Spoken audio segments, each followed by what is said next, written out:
This is a lesson on how to solve percent problems using the percent equation. The last lesson we learned how to use a proportion to solve.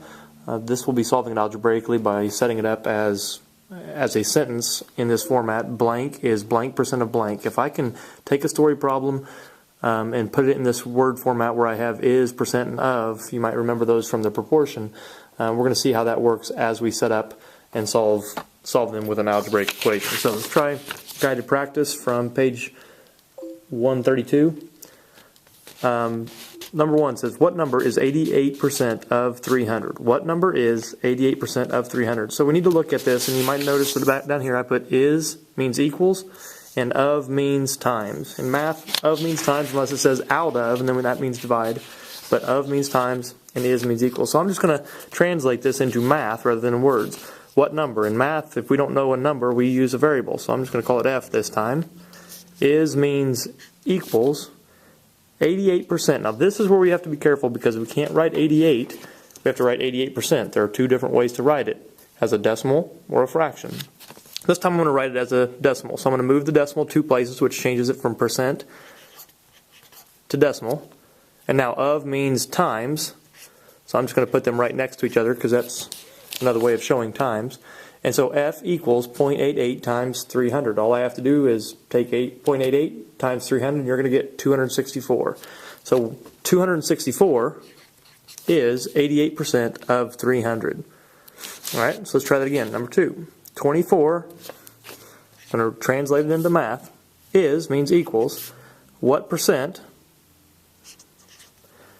don't know, so I use a variable, of 120, and of means times. So now I have 24 equals p times 120. I'm going to write that just a little bit differently. 24 equals 120p. All I did was change the order of this multiplication problem using the commutative property.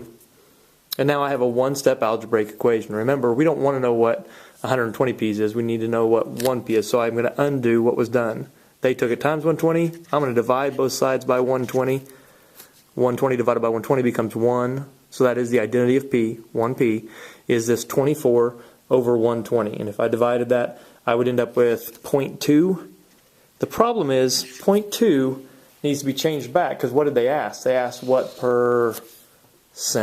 What percent? So now I need to remember, oh, I need to move that decimal 2 places and 0.2 becomes 20%. 24 is 20% of 120. And Miss Mice showed me she likes to do this.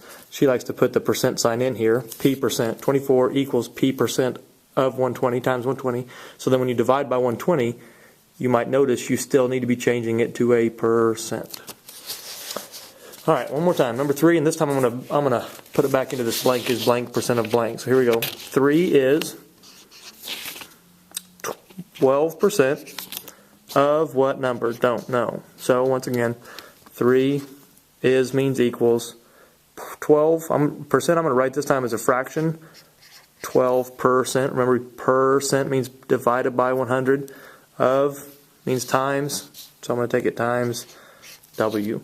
Now I have a one-step algebraic equation. Once again, they took this times 12 over 100. I want to undo that, so I'm going to divide by 12 over 100, or we know to divide fractions we actually multiply by the reciprocal. Take this times 100 over 12. Once again, these cancel out and become 1W, which is its identity. And over here I have 300/12ths, and if I divide that out I get 25. So 3 is 12% of 25.